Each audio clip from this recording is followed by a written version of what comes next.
오늘은 공부를 다 잘하니까 예쁜 것처럼 보이네. 네. 그러네요. 네. 유동적 무효 보겠습니다. 네. 요거는 조금 어려워요. 미리 말씀드리는데 이거 좀 약간 난이도 있어가지고 우리가 1월 달에 미뤄놨던 걸 지금 하는 겁니다. 그러니까 잘 봐주실 수 있도록 하고요.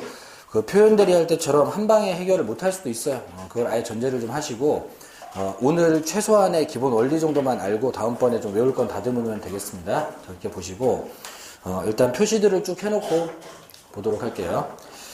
자, 의 부분에 토지거래 허가 받지 않고 체결한 허가구역 내 토지거래 계약. 요게 이제 요 파트의 기본 문제입니다. 이렇게 되어 있고, 우리가 유동적 무효라고 하면은 이제 협의회 무권대리도 유동적 무효이긴 한데, 그건 우리가 무권대리에서 따로 출제를 또 하고 있기 때문에 이쪽에서는 항상 토지거래 허가구역이에요. 이렇게 되어 있고. 자, 밑으로 가서 이제 뭐 형광펜 치고 밑줄 치고 이런 거만 한참 할 거니까, 자, 그러니까 일단 딱 준비 손에 하시고 대기합니다. 자, 일단 그 밑에 괄호 2번의 무효 설명에 기억번 첫째 줄 끝에요. 자, 물권적 효력은 물론 채권적 효력도 발생되지 않는다에다 밑줄 칠게요.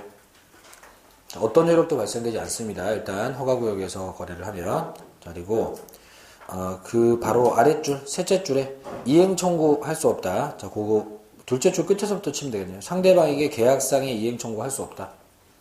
계약상 이행 청구할 수 없다도 밑줄 쳐놓을게요. 자, 그리고 자, 니은번에 가서 첫째 줄 끝에 첫째 줄 중간부터 칩니다. 채무불이행을 이유로 계약을 해제할 수 없다. 자, 이거 뭐 안 외우고 하는 방법 알려드릴 테니까 일단 빨리빨리 치세요. 자, 그리고 니은번 마지막 줄에 채무불이행을 이유로 한 손해배상 청구할 수 없다도 이것도 밑줄 칩니다. 자, 또 뒤로 갑니다. 자, 디귿번에 자, 이거 읽어보겠습니다, 일단. 자, 토지거래 허가 전에 매매계약 무효이므로 매수인이 허가받을 것을 조건으로 소유권 이전 등기 청구권. 자, 그거 형광펜 치겠습니다.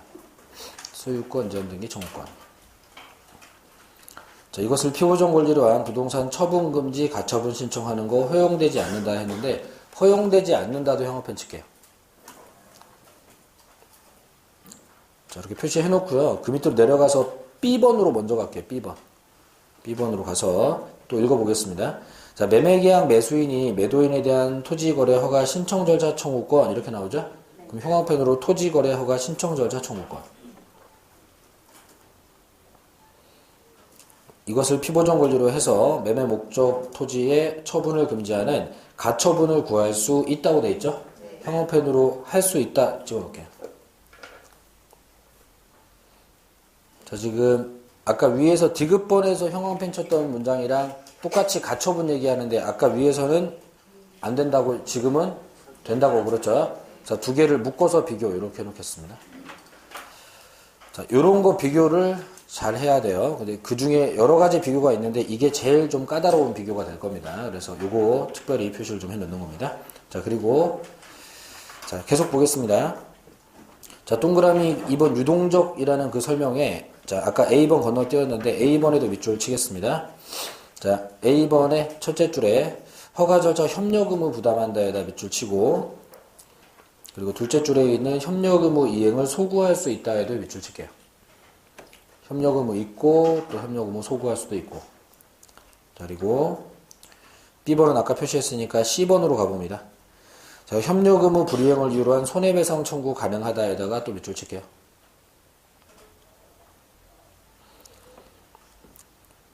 자, 그리고 그 뒷부분은 일단 읽어보겠습니다. 자, 협력 의무 불이행을 이유로 한 손해배상 예정을 했을 때 예정액 청구할 수 있다 돼 있죠?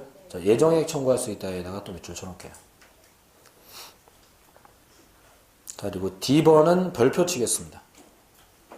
그리고 이거는 바로 형광펜 치겠습니다. 자, 협력 의무 불이행을 이유로 하는 계약 해제 인정되지 않는다에다가 형광펜 쳐놓을게요. 이건 이제 결국은 외울 거예요. 그리고 2번은 잠시 보류. 이걸 다 이해를 똑바로 했다면 2번은 이제 안 외우고 가게 될 거니까 이거 보류해놓고 이따 마지막에 점검해 보겠습니다.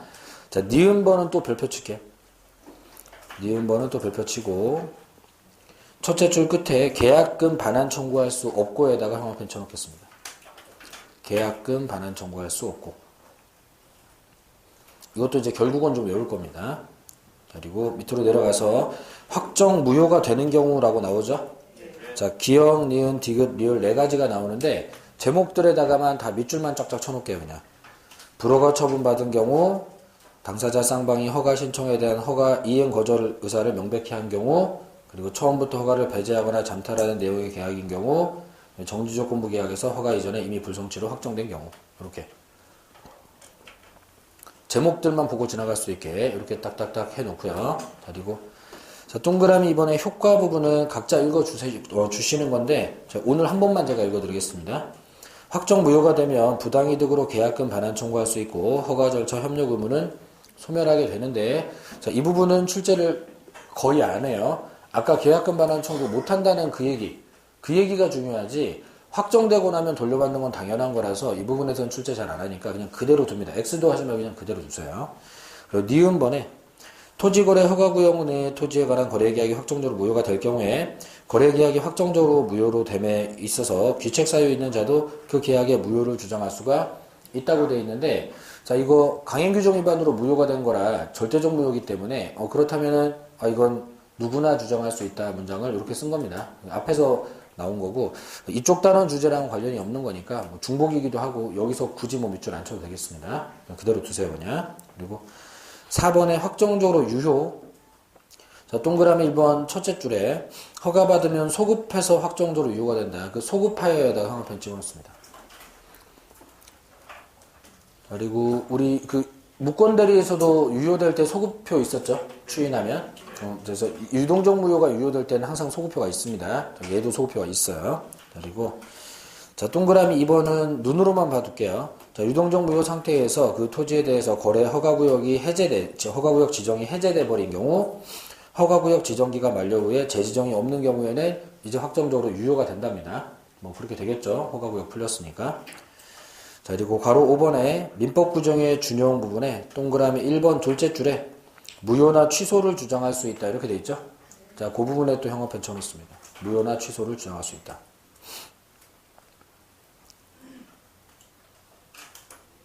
그리고 동그라미 이번에 계약금에 의한 해제 설명이 있는데 자, 이 부분 기역하고 니은이 똑같은 내용이에요. 한 군데만 치겠습니다. 자, 기역번 끝부분에 보면은 매도인은 계약금 배액을 상환하고 해제를 할 수 있다고 되어 있죠? 네. 그거 형광펜 쳐놓습니다. 자, 그리고 얘도 별표 쳐놓고 얘도 좀 외울 겁니다. 자, 이제 표시 다 했어요. 자, 그럼 이제 설명만 듣습니다. 표시할 거 다 했으니까 제가 설명만 딱 듣도록 할게요. 자, 일단 이 파트 문제는 정해져 있는 문제예요. 바꾸거나 하는 일이 거의 없습니다. 그냥 고정된 문제니까 그냥 고정된 문제를 좀 세팅을 해 놓습니다.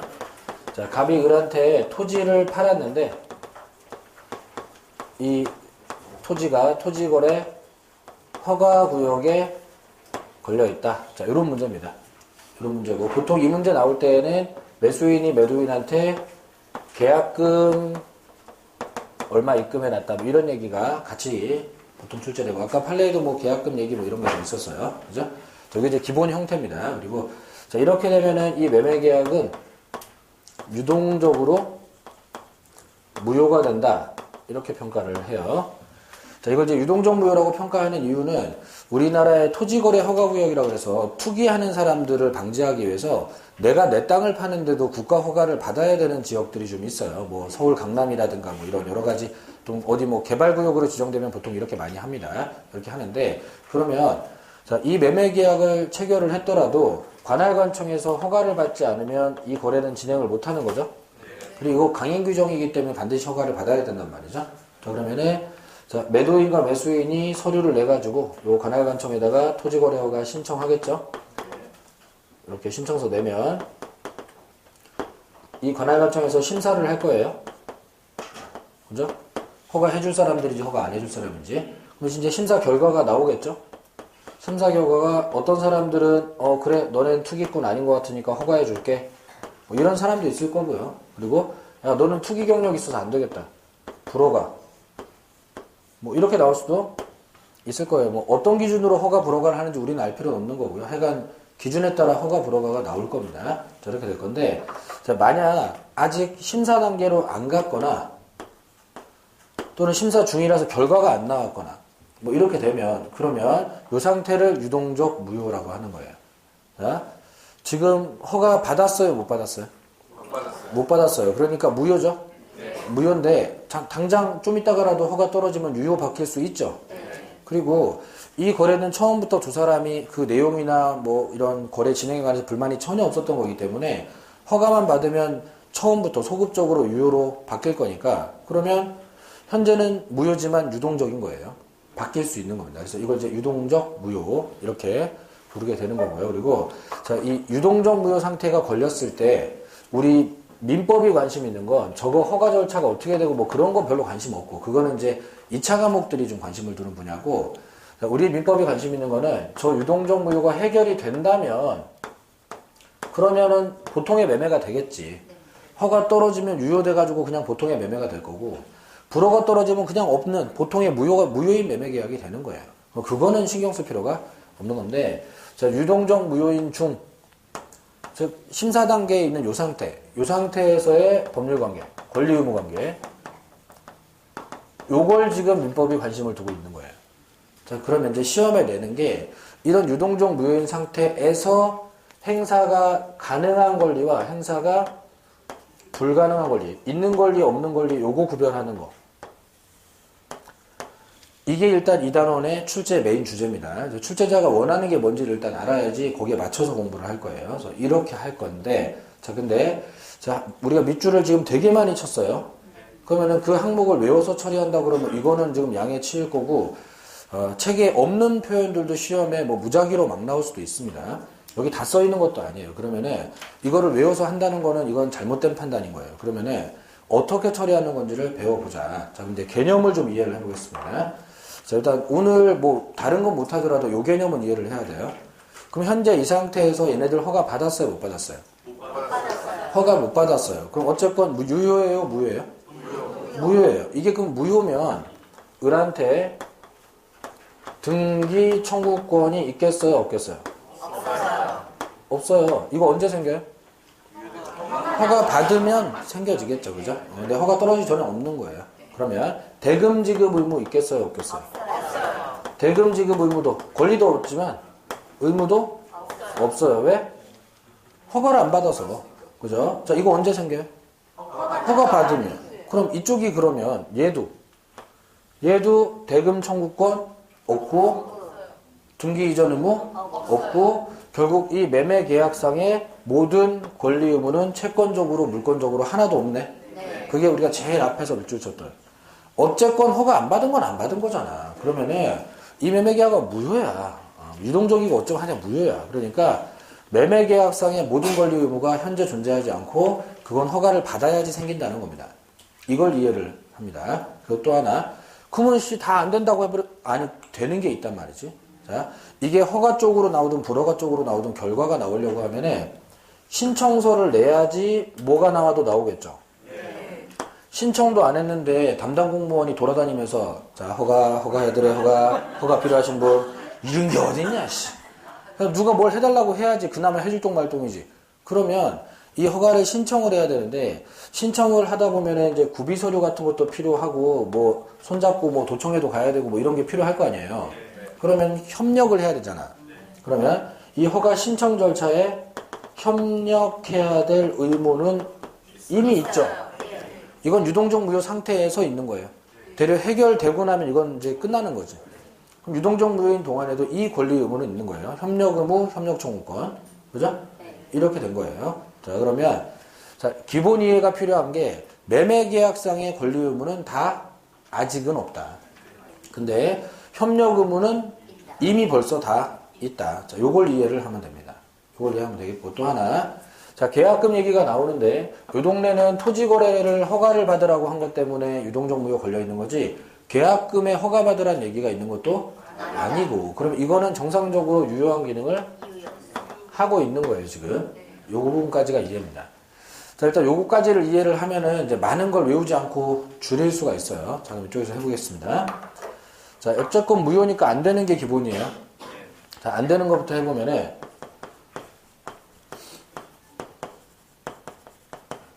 매매계약상 권리 의무가 없죠.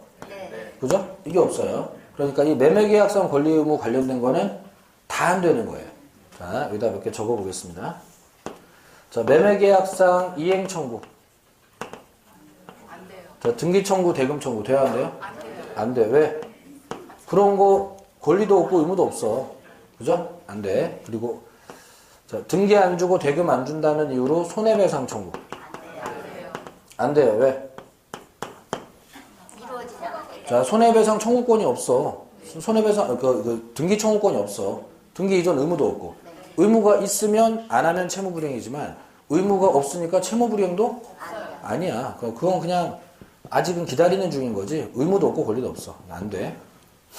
그럼 등기나 대금 안 준다고 해제. 해제도 안 돼.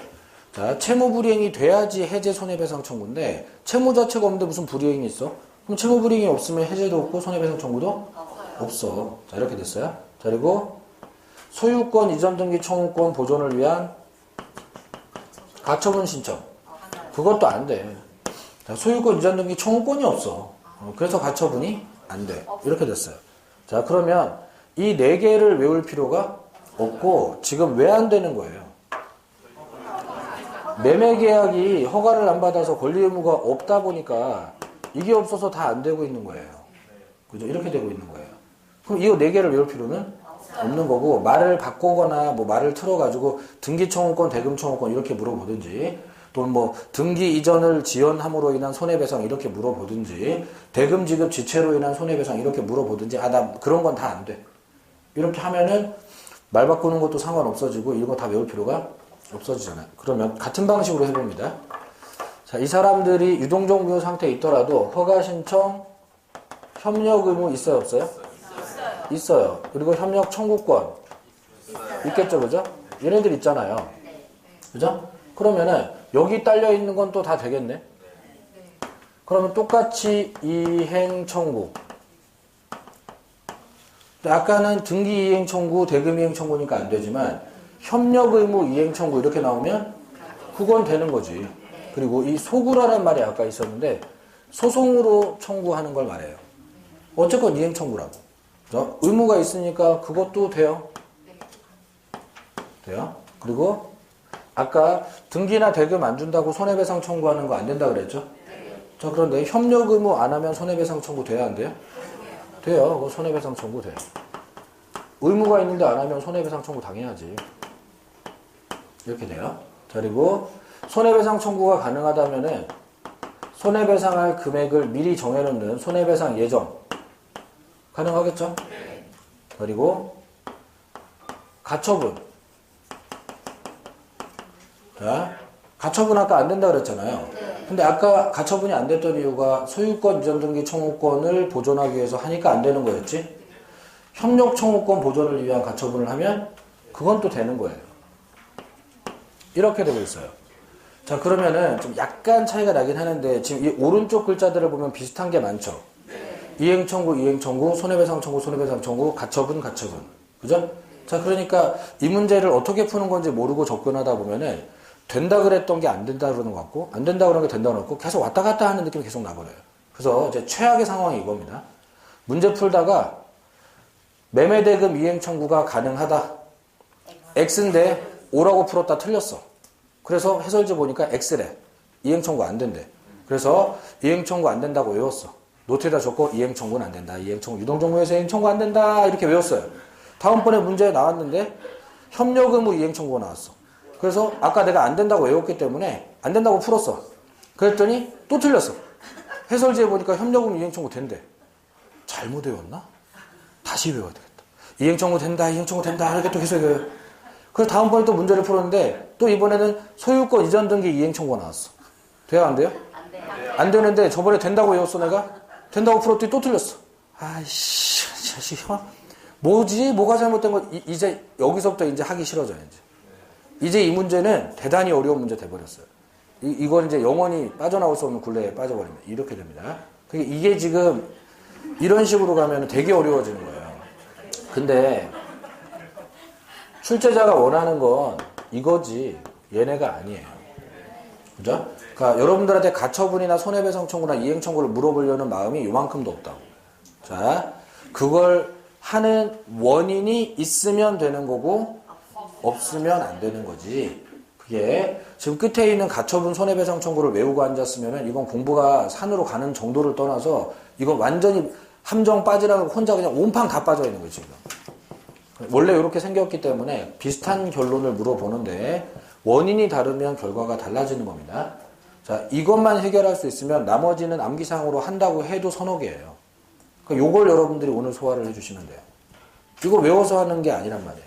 이해해서 하는 거란 말이죠. 이 부분까지는. 자, 그리고 이 중에 제일 까다로운 게 가처분 얘기예요. 가처분.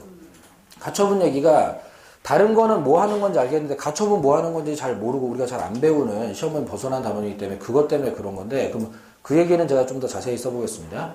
자, 소유권, 이전 등기, 청구권, 보존을 위한 가처분. 뭐에다 써놓을게요. 가처분. 돼요, 안 돼요? 안 돼요. 근데 허가 신청, 협력 청구권, 보존을 위한 가처분. 이건 되는 거예요. 그죠? 자, 그러면은, 자, 이걸 똑바로 못하는 분들은 가처분이 된다 그런 거 안 된다는 거예요. 지금 뭐 이렇게 했다 저렇게 했다 이렇게 되면 이제 망하는 거고. 자, 나는 가처분엔 별로 관심 없고, 소유권 이전 등기 청구권이 있다 없다? 없다. 없다. 그러므로 안 된다. 허가 신청 협력 청구권이 있다 없다? 있다. 있다. 그러므로 된다. 그냥 요렇게 푸는 문제란 말이야, 이 문제가. 그러니까 가처분이랑 아무 상관없어, 이게. 그리고 뜻을 한 번만 설명드리면 이렇습니다.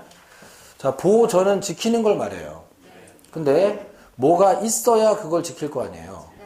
근데 있지도 않은 걸 보전할 수 없기 때문에 가처분 같은 걸 신청하러 오지 말으라는 거예요. 자, 가처분을 통해서 지킬 건데, 근데 권리도 없는데 그걸 지키겠다 그러니까 너 뭘 지켜? 그거는 보전이 안 돼. 이렇게 한 거지. 가처분이란 용어 자체의 뜻을 물어보려고 한 질문이 아니에요. 얘는 권리가 있으니까 보전을 해야 되고 보전을 하기 위해서 가처분이라는 도구를 쓰는 겁니다. 그게 뭔지 몰라도 우리가. 자, 집행법 얘기라 몰라도 그만인 건데 팔지 못하게 하는 기능이에요. 그렇게 하는데 그걸 알 필요는 없습니다. 어차피 권리가 있으면 지키는 거고 없으면 못 지키는 거예요. 이런 거예요.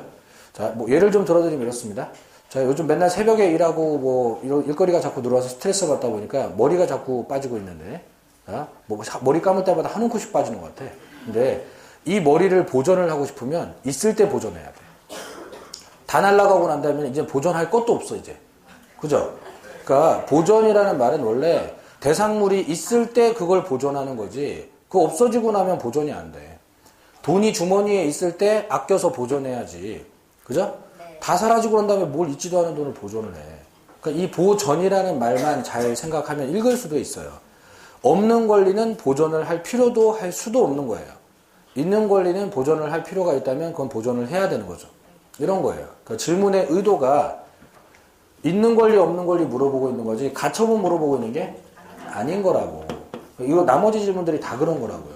이거를 안 외우고 해주시면 돼요. 자, 이렇게 생각을 하시고 외울 것들을 보겠습니다. 이규칙으로 잘 안 되는 게 있으면 외워야 되겠죠? 자, 협력 의무 관련된 거 다 된다 그랬는데 협력 의무 관련된 것 중에 안 되는 게 나오면 그건 외워야 돼요. 자, 이거 하나를 외울 겁니다. 자, 허가 신청 협력 의무 이거 위반했을 때 매매 계약을 해제는 못 합니다. 이렇게 돼요. 자, 협력 의무 관련된 다른 어떤 것들이 다 되는데 이거만 안 돼. 해제. 그래서 이거 외우는 거예요. 협력 의무 관련해서도 해제는 안 된다.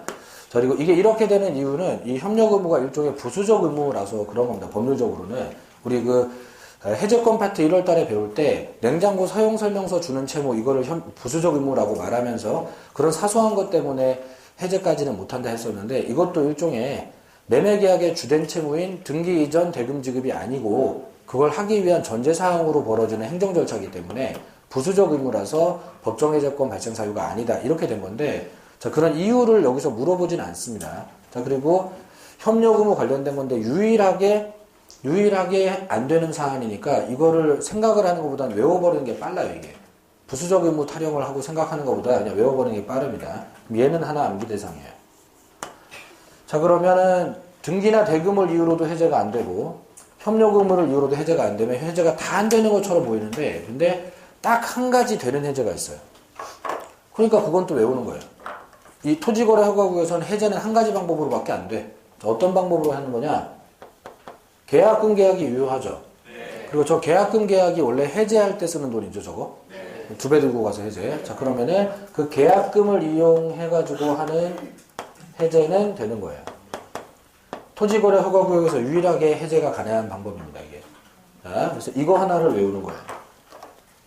이게 아까 마지막에 형업판 쳤던 겁니다. 요거 외우는 겁니다. 자, 이건 이런 거예요. 허가가 떨어져도 계약금 들고 가서 해제할 놈은 해제해요. 그죠? 갑자기 마음이 바뀌어서 딴 사람한테 팔고 싶어지거나 또는 뭐 꿈자리가 뒤숭숭하면은 계약금 2배 들고 가서 안 팔아. 너 못생겨서 그래. 이런 거 되잖아. 그러면 어차피 특별한 이유 없이 해제를 하는 거고 계약금 2배를 주면서 그렇게 할 놈은 허가 떨어져도 그렇게 할 건데 그거를 뭐 허가 떨어지길 기다려. 그냥 허가 전에 그렇게 하라고 두지 뭐. 이렇게 된 겁니다. 그래서 자, 계약금으로 하는 해제는 돼요. 계약금 계약은 유효니까 그 계약금 계약의 내용 그대로 진행을 해도 괜찮은 겁니다. 이렇게 됐어요. 자, 그러면 계약금으로 해제는 되는데 계약금을 돌려달라고 할 수 있을 거냐? 계약금 반환 청구.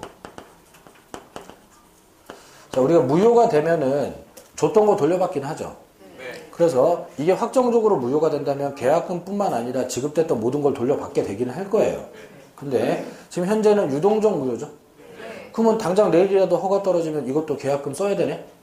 이것도 활용도가 남아있는 거예요. 그러면은 아직은 돌려받을 수 있는 건지 없는 건지 확정되지 않았으니까 계약금 반환 청구할 수가 없다가 되고 확정 무효 되고 나면 돌려받으면 되지. 아직 확정도 안 됐는데 뭐 자꾸 이거 달라 그래. 이렇게 됐습니다. 자, 그러면은 계약금 반환 청구할 수 없다. 요거 하나 외우는 거예요. 요렇게 3개 외우는 겁니다. 이렇게 3개. 정답은 셋 중에 하나에 보통 걸려요. 이렇게 되는데 우리가 이제 오지선다다 보니까 이런 지문들이 중간중간 박혀서 함정으로 사용될 거예요, 아마도. 그러면은 정답이 셋 중에 하나에 걸린다고 하더라도 그 바로 옆에 이런 지문 한두 개씩 던져져 있을 때 삼각형 떠버리는 순간 이제 판단이 흐려지게 될 거예요. 그러니까 자, 이 문제는 암기사항 3개밖에 없는 문제니까 사실은 복잡한 문제라고 하기는 힘든 건데 요 개념 이해가 안 되어 있어서 이게 8개가 암기사항이 추가가 돼버린 사람한테는 이거 암기사항 3개짜리가 아니라 11개짜리로 변질되어 있는 거예요, 지금. 그죠? 그러니까 자, 초기 단계에서는 이 오른쪽 부분에 암기사항을 제거하는 해결만 해주시면은 3개 외우는 거는 앞으로도 우리한테 시간이 많이 있으니까 차차 외워도 됩니다. 그래서 이거는 이제 앞으로 좀 외워갈 거고요. 그리고 얘네들을 빨리 해결해 주시면 돼요. 얘네들 개념을 이해를 해서 해결해 주시면 되고 뭐 완벽하게 처리하기 위해서 하나를 추가한다 그러면 취소는 됩니다. 자, 취소는 제한 능력 차고 사기 강박으로 하는 거잖아요. 그럼 그것도 계약금은 마찬가지로 이 토지거래 허가랑 상관없이 다른 사유로 무효 취소 사유가 있으면 그거는 주장을 해도 돼요.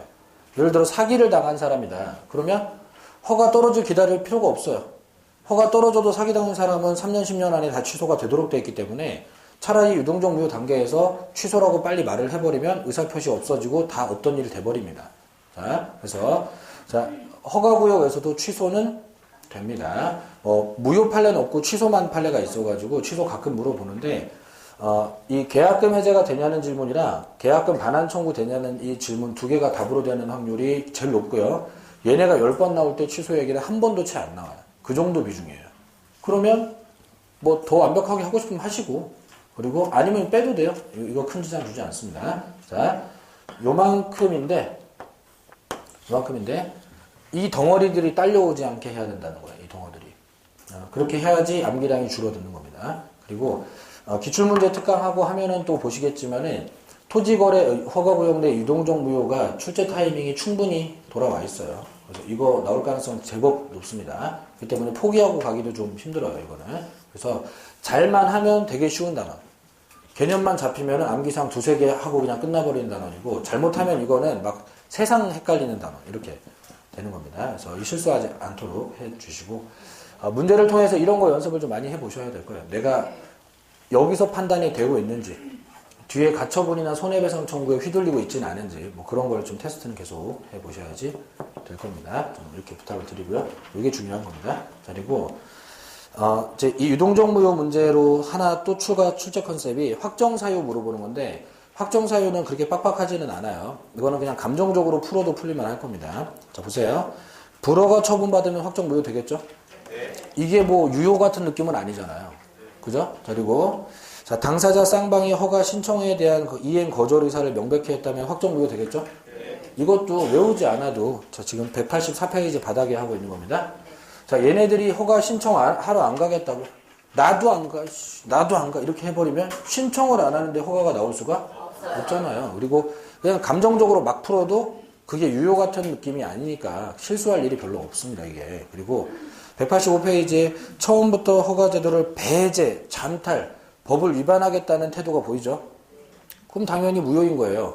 자, 이거 물어봐도 큰 문제 되진 않겠고, 다만 이제 조금 조심은 하시는 게 토지거래 허가제도 배제 잠탈, 즉 강행규정 위반하겠다는 행동. 자, 이 행동의 대표적인 얘가 두 가지인데 실제 판례로 있는 명의도용이랑 중간생략 등입니다.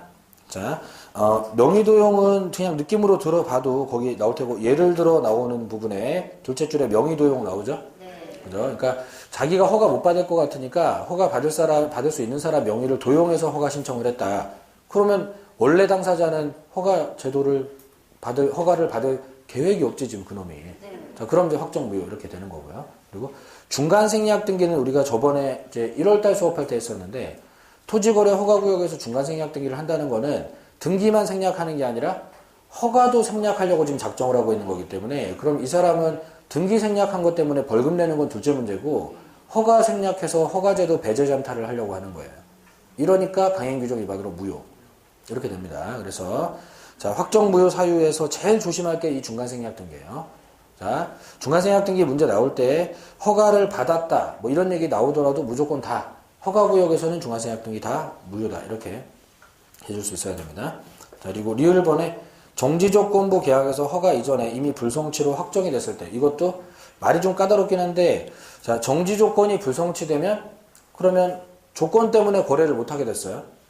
합격하면 차를 줄게, 뭐 이렇게 했다가 불합격하면 차 안 주죠. 똑같이 합격하면 허가구역 내 토지를 팔게, 이렇게 했다가 불합격해버리면 어차피 안 팔 거잖아요.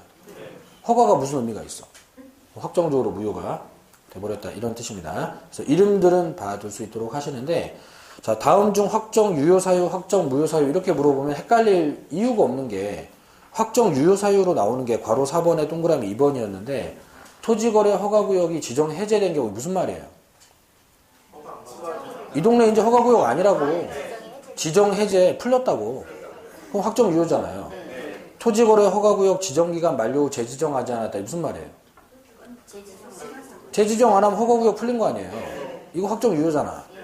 이거랑 위에 거랑 헷갈려요? 아니잖아. 그러면은 자, 확정 유효사유, 확정 무효사유 중에 헷갈릴 포인트 있는 게 하나도 없습니다.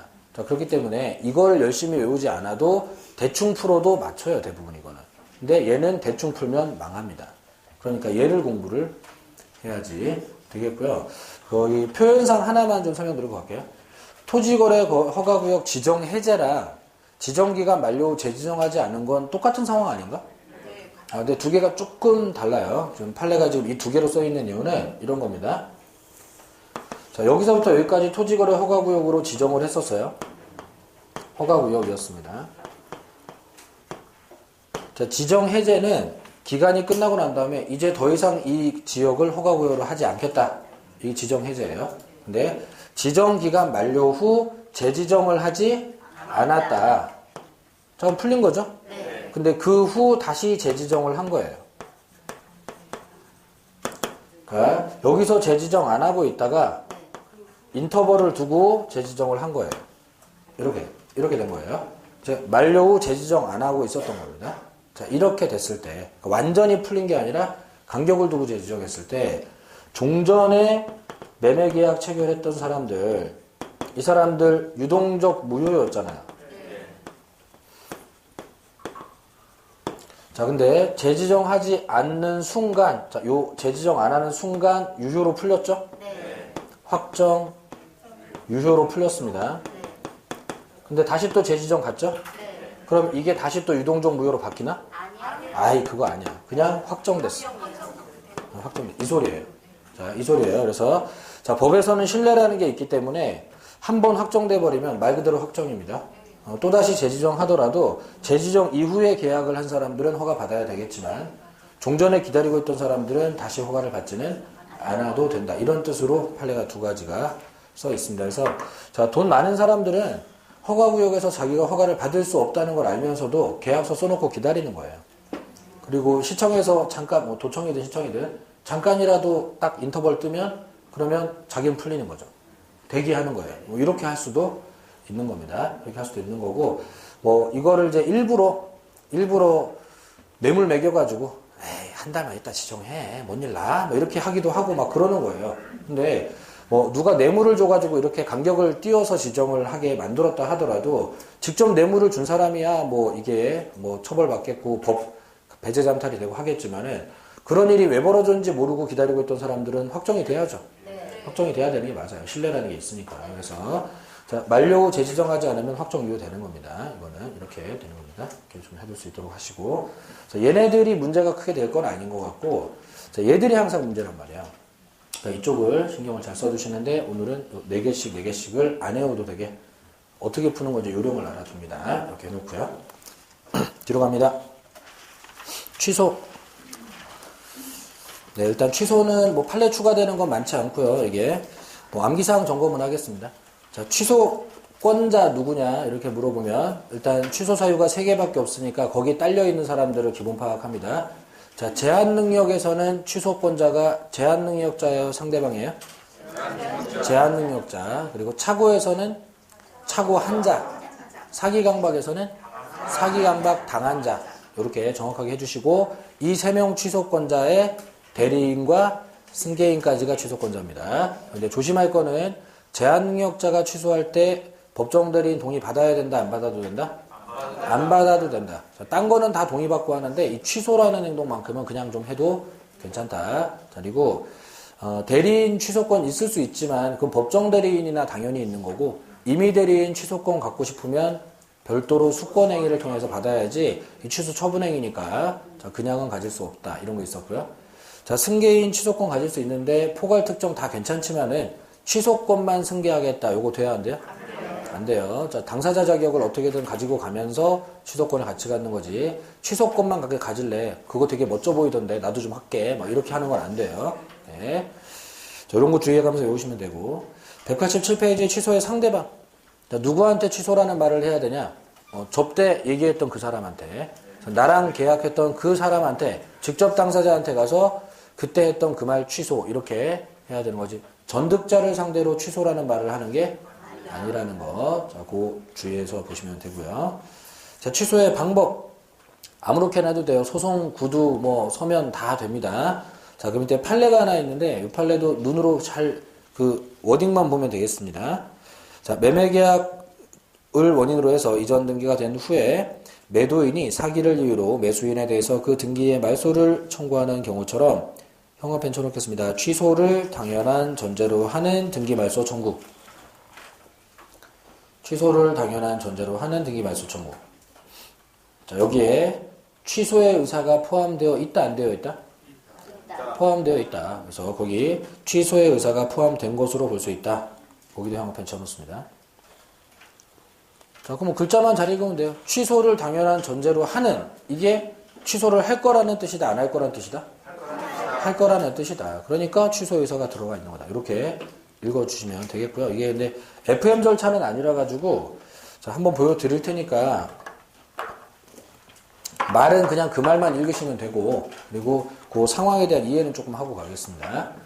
자, 지금 사기를 당했는데,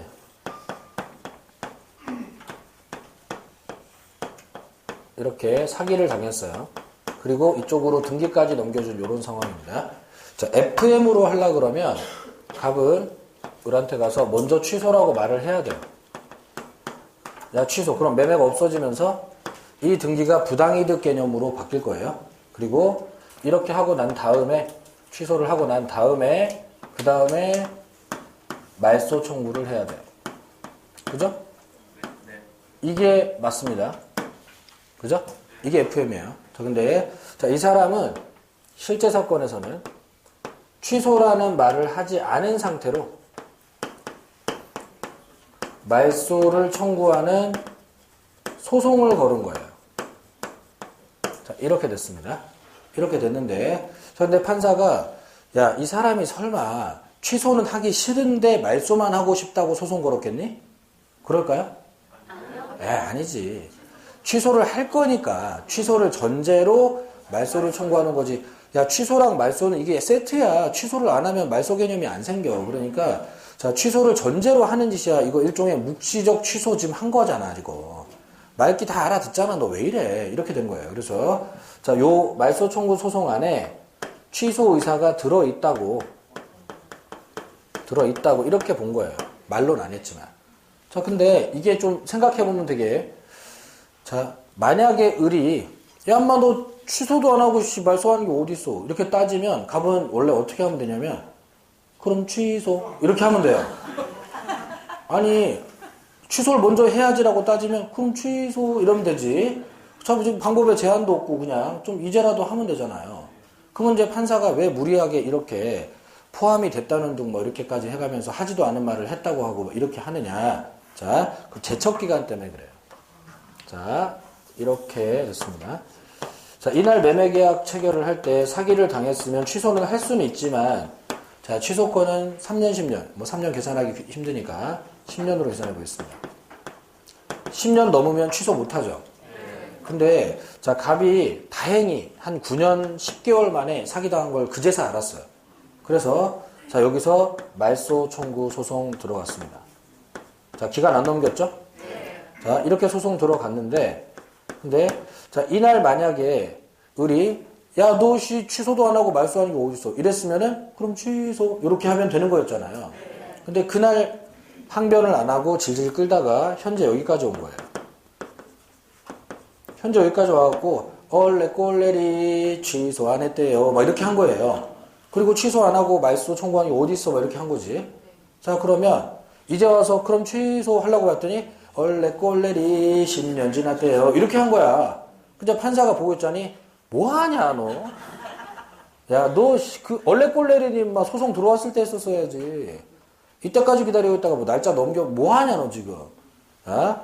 이 소송이 취소한다는 말이야. 너 말기 다 알아들었잖아, 그날. 사기꾼 주제, 무슨 얼레꼴레리. 이렇게 해버린 거예요. 이게 제척기간 문제만 아니었다면은 이 소송 안에 취소 의사가 들었다는 말을 굳이 할 필요가 없는 거예요. 그냥 그럼 취소하면 끝날 일이었다고. 근데 이게 날짜가 지나다 보니까 이렇게 해버린 거예요. 그래서 지극히 정상적인 문구는 아닙니다, 이게.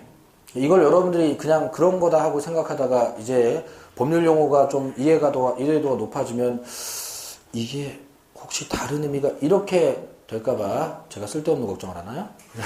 근데 어쨌건 그게 그렇게 돼. 자, 원래 지식이 부족할 땐 안 보이던 게 아는 게 많아지면 너무 많이 보이는 문제도 생겨. 이렇게 되는 건데 그때를 대비해서 미리 알려드리는 것도 있고 제척 기간도 기왕 배울 겸 말씀드렸습니다. 그래서 자, 문제를 풀 때는 상황이 이렇게 돼서 그렇게 된 거니까 취소를 전제로 말소 소송까지 했으면 그건 취소의 의사가 들어있다 안 들어있다? 들어있다고 보셔야 되는 겁니다. 이렇게 보셔야 되겠습니다. 자, 그리고 밑으로 가서 취소의 효과. 자, 언제부터 무효가 된다? 처음부터는 소급표가 있다는 소리, 없다는 소리? 있다는 소리. 그럼 이것도 아까 그 무효행위 추인할 때 비슷하게 그 시점 관리를 항상 해주셔야 돼요. 아까는 이제 소급표 없다 쪽으로 관리를 했었는데, 이번엔 소급표 있다 쪽으로 관리를 해주셔야 돼요. 취소 소리 나오는 순간, 취소한 때부터 무효된다 그러면 X. 처음부터 무효된다 그래야지 O. 소급하여 무효된다 그래야지 O. 취소 이후로만 무효된다 그러면 X. 이런 식으로 항상 소급표 신경을 써주셔야 됩니다. 이 취소는. 자, 그리고 자, 취소하면 무효됐으니까 이제 받은 거 돌려줘야죠. 근데 이 돌려주는 걸 부당이득 반환이라고 하는데 칠판 잠깐 보세요. 자, 취소를 하면 등기를 돌려줘야죠. 그런 거 부당이득 반환이라고 하는 거예요. 자, 받으면 안 되는데 받은 이익 돌려주는 거 부당이득 반환이라고 하는 건데, 자, 이 부당이득 반환을 할 때 선이자는 현존이익 반환이고 악이자는 전부 플러스 이자 플러스 손해배상 포함해서 반환으로 민법에 정해져 있지만 시험 범위 아니라 그랬습니다. 자, 그러면 우리는 자, 선이자 악이자가 반환 범위가 좀 달라. 악이자 좀 더 많이 반환하고 선이자 조금 해. 대충 이렇게 하셔도 돼. 단 우리 시험 범위에 있는 문장 제한 능력자는 선이자든 악이자든 뭐만 반환한다? 현존이익만 반환한다. 우리 그건 알아야 돼. 거기 141조 뒷부분에 나오는 얘기. 그래서 제한 능력자는 선이악이 따지면 안 됩니다. 제한 능력자는 무조건 뭐만? 현존이익만 반환한다. 자, 이렇게 해주셔야 돼. 그것만 잘 지키면 돼요. 그리고 출제자가 X로 꼬실 때 제한 능력자도 악의가 되면 전부 플러스 이자 플러스 손해배상 이런 식으로 꼬실 거기 때문에 원래 악의자는 그렇게 반환하는 게 맞는 걸로 알고 있으면 좋겠지만 그걸 자세히 내지는 않는단 말이에요. 그러니까 자, 제한 능력자는 항상 뭐만? 현존이익만 반환한다. 이렇게 해주시면 되겠습니다. 자, 뒤로 갑니다. 자, 그리고 188페이지 부당이득 반환은 그 정도 선에서 읽어주시면 되는데 밑에 판례가 두 개가 있죠? 자, 이 판례는 둘 다 참고 이렇게 써놓습니다. 자, 제가 참고사항이라고 쓰라고 하는 거는 해보고 되면 하시고 안 되면 버려도 좋다는 뜻이에요. 되게 유명한 판례인데 시험 범위랑 안 맞아요. 근데 안 맞는데도 두 번이나 출제를 했어요. 그래서 설명은 드리고 가지만 범위가 안 맞는 건 안 맞는 거니까 잘 안 된다 싶으면 그냥 버리세요. 자, 한 번은 듣고 가겠습니다. 자, 1번 판례.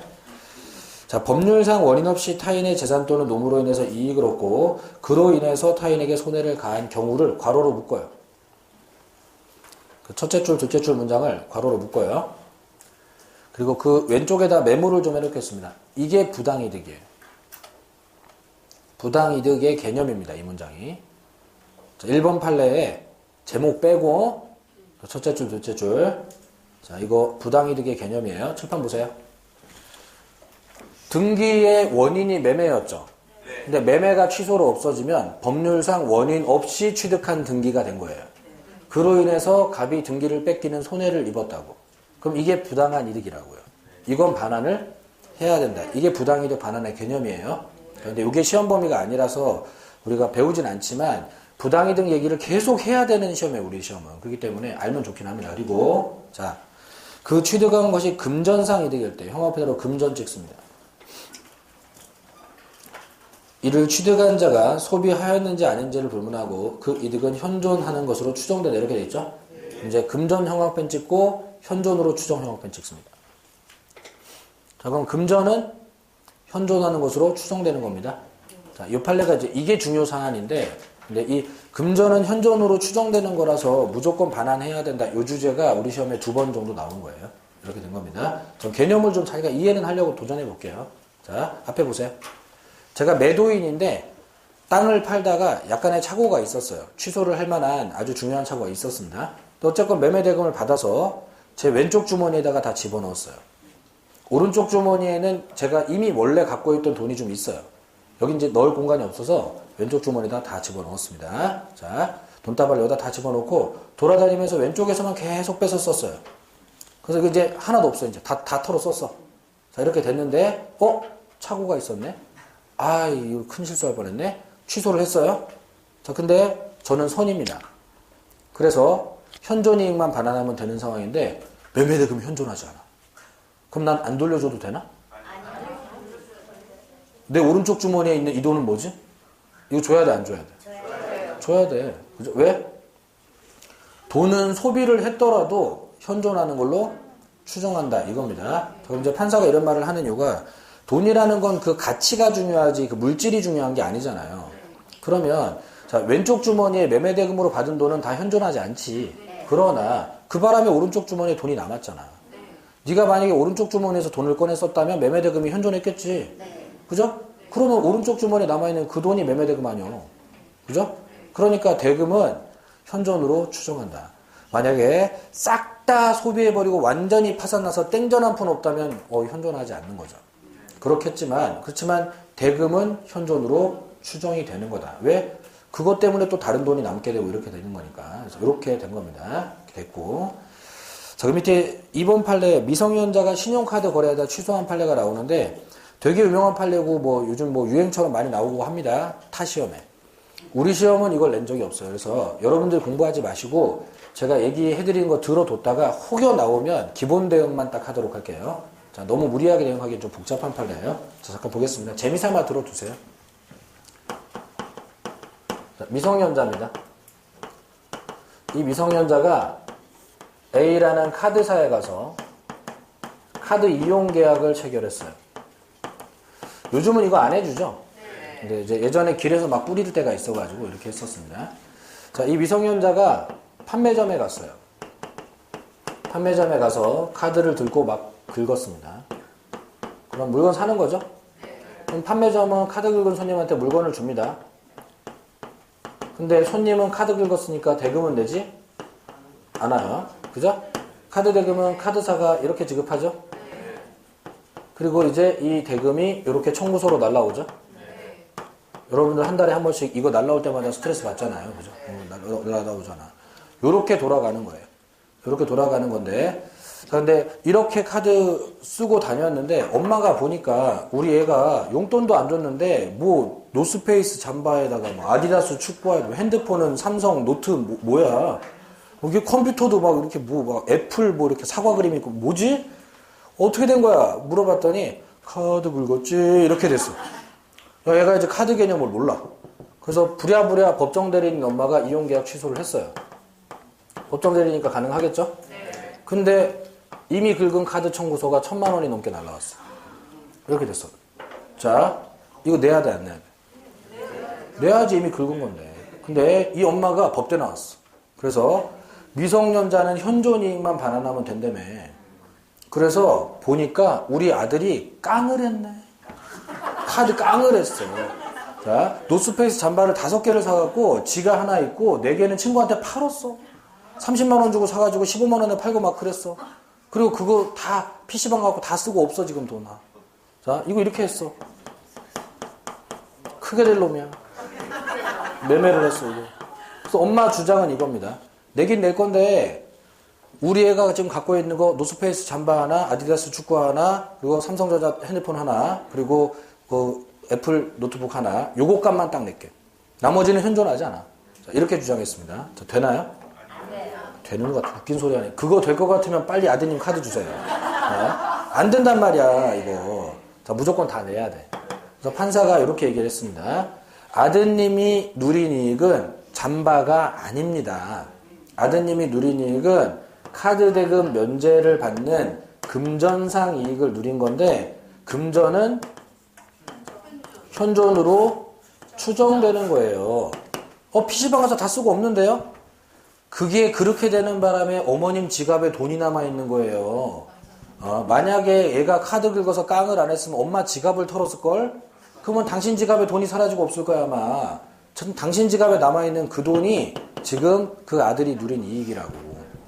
그러니까 돈 내야 돼. 이렇게 판결을 했습니다. 근데 이 판결이 이제 문제점이 좀 있기는 해요. 문제점이 좀 있는 게, 자, 이게 카드 이용 계약을 취소한 게 아니라 매매 계약을 취소한 거라면 그럼 돌려줄 게 물건입니다.